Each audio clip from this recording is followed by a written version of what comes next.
பொண்ணு லவ் பண்ண சின்ன பொண்ணு கொஞ்சம் என்னோட யாரும் இல்ல இந்த அவளோட தங்கச்சி தான். அவ என்னோட க்ளோஸ் ஃப்ரெண்டு, நான் அவளோட தங்கச்சி லவ் பண்ண இருக்காங்க. எல்லாருமே அப்படிதான் இருக்காங்க. இவளுக்காக தான் தலை, இல்லைன்னா அவளை நான் பண்ணிடுவேன், அவளை ஏதாவது பண்ணி விடுவேன். ரொம்ப ஒஸ்ட் கேரக்டர் ப்ரோ. அது தெரியாத ஒரு 5 வருஷம் பழகணும் ப்ரோ கூட.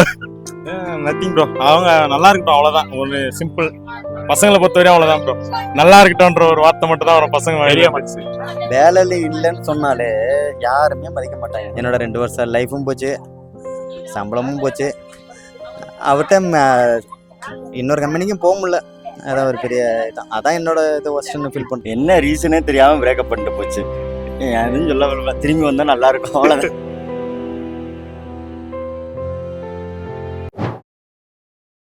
உங்க லைஃப்ல நீங்க பார்த்த ஒரு ஒஸ்ட் கேரக்டர் பத்தி சொல்லுங்க. பொண்ணு லவ் பண்ண சின்ன பொண்ணு கொஞ்சம் என்னோட யாரும் இல்ல இந்த அவளோட தங்கச்சி தான்.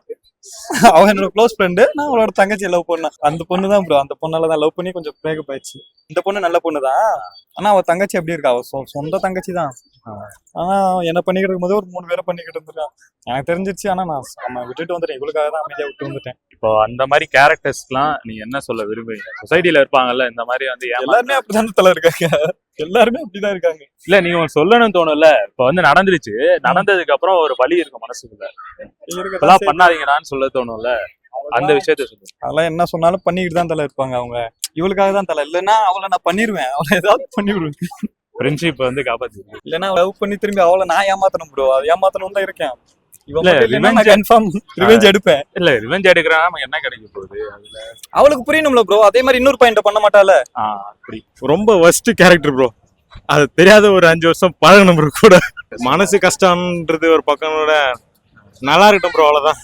ஓகே, என்ன சொல்றீங்க? நம்ம கஷ்டப்படலாம், எவ்வளோனா கஷ்டப்படலாம், பிரச்சனை இல்லை. நம்மளுக்கு பிடிச்சவங்க கஷ்டப்படக்கூடாதுல்ல. நல்லா இருக்கட்டும். அவங்க விட்டுட்டு போயிட்டாங்களா? ஆமா ப்ரோ, அவங்க போயிட்டாங்க. இப்போ அந்த அவங்க விட்டுட்டு போன டைம்ல உங்களுக்கு என்ன தோணுச்சு? நத்திங் ப்ரோ, அவங்க நல்லா இருக்கட்டும் அவ்வளவுதான். ஒரு சிம்பிள் பசங்களை பொறுத்த வரையும் அவ்வளவுதான் ப்ரோ. நல்லா இருக்கட்டும்ன்ற ஒரு வார்த்தை மட்டும் தான் ஒரு பசங்க வெளியே மதிச்சு. பசங்களை பொறுத்த வரைக்கும் கண்மூடித்தனமா எதுவுமே நம்பாதீங்க. உங்களோட அப்பா அம்மாவை தவிர ஃப்ரெண்ட்ஸ் கூட அந்த ரொம்ப எதையும் எக்ஸைட் பண்ணி ரொம்ப நம்பிடாதீங்க யாரையுமே. அப்படியே மேலோட்டம் பழகணுமா, மாலையை போட்டு ஒரு என்ஜாய், அவ்வளவுதான். ஒரு என்ஜாய்மெண்ட்டோட முடிச்சுக்கின்னு வெளியே வந்துடணும்.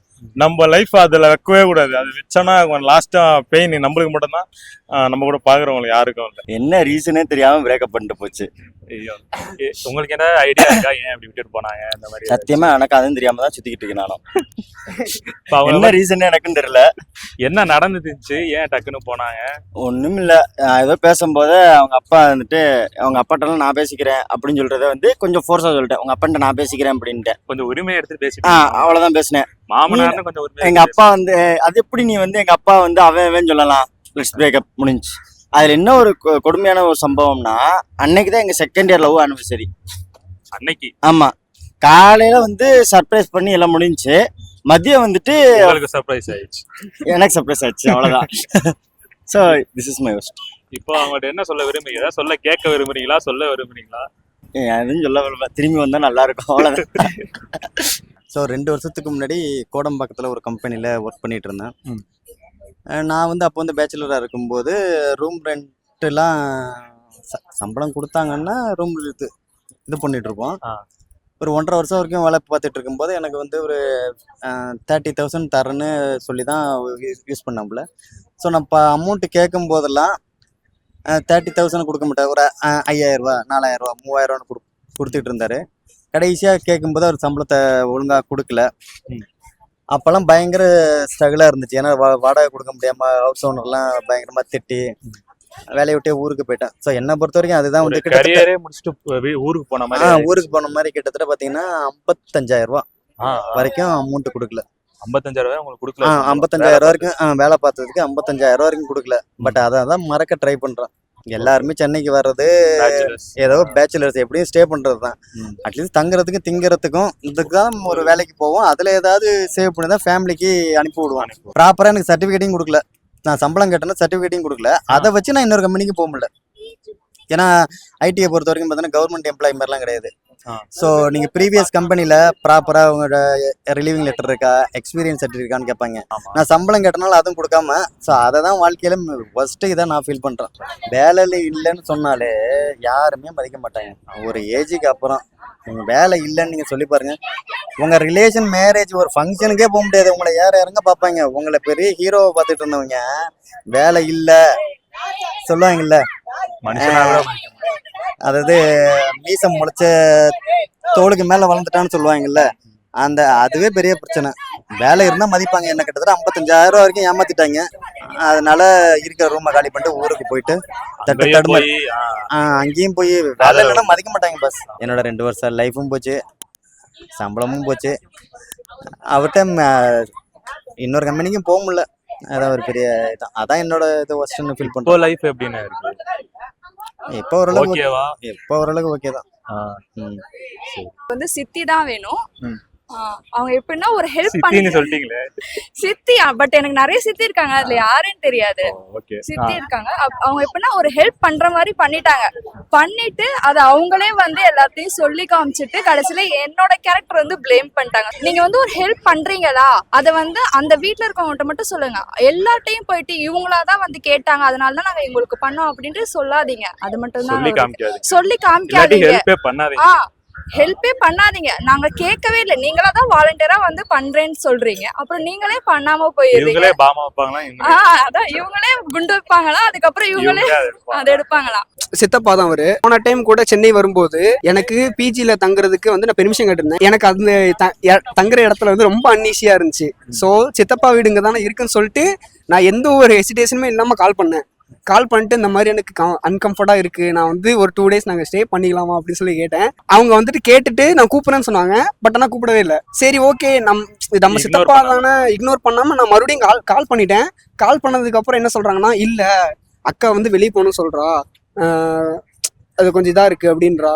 அவங்க வந்து வீட்டுக்கு வராதுன்னு இன்டைரக்டா சொல்றாங்க, சுத்தி வளைச்சு சொல்லிட்டாங்க. பட் அது வந்து எனக்கு என்ன சொல்றது, ஹார்ட்டே பிரேக் ஆயிடுச்சு. என்னடா இப்படி ஒரு இது பண்ணிட்டு ஏன் இப்படி பண்றீங்க அப்படின்னு சொல்லி ரொம்ப ஹார்ட் ஆயிடுச்சு. பட் அவங்க வேலையை பார்த்துட்டு நம்ம வேலையை பார்த்துட்டு இருந்தாலே வந்துட்டு நம்ம ஹாப்பியா தான் இருக்கோம். இப்ப பாருங்க, நல்லா ஜாலி பண்ணிட்டு தான் வந்துட்டு இருக்கோம், எந்த ஒரு டென்ஷனுமே இல்லாம. இப்போ கூட லவ்லாம் கிடையாது எதுவுமே. அடி சிங்கள நானும் இவரும் ஒரே ஆபீஸ் தான் ஒர்க் பண்றோம். அது என்ன ப்ரோ பண்ணீங்க? அது எனக்கு ரீசனே தெரியல. என் வாழ்க்கையில நடந்த ஒஸ்ட் ஃபேஸ் எல்லாமே எதுக்குமே எனக்கு ரீசன் தெரியாது. மோஸ்ட்லி ஃபினான்ஷியலாக நிறையா நம்ம கிட்ட இருந்து கொஞ்சம் சிலது அவங்க எக்ஸ்பெக்ட் பண்ணி வாங்கியிருப்பாங்க. நம்ம அதே சம்டைம்ஸ் எதிர்பார்த்துருப்போம் திருப்பி நம்மளுடைய கஷ்டமான டைம்ல. ஆனால் அது கிடைச்சிருக்காது. அவங்ககிட்ட உரிமையாக போய் கேட்கவும் முடியாது. அந்த டைமில் கேட்டால் நமக்கு நோஸ் கட் பண்ணுற மாதிரி ஆன்சர் வரும். அதுதான். திருப்பி போய் கேட்கவும் முடியல, கேட்டாலும் நோஸ் கட் தான். இப்போ இதே மாதிரி கேரக்டர் சொசைட்டில நிறைய பேர் இருப்பாங்கல்ல, அவங்களுக்கு என்ன சொல்ல விரும்புறீங்க? நீங்கள் ஒரு டைம் யார்கிட்ட இருந்துன்னா ஹெல்ப் வாங்கினீங்கன்னா திருப்பி அதை அவங்கக்கிட்ட இல்லைனாலும் உங்ககிட்ட யாருன்னா கேட்கும்போது உங்களால முடியும்னா திருப்பி அதை பண்ணுங்க.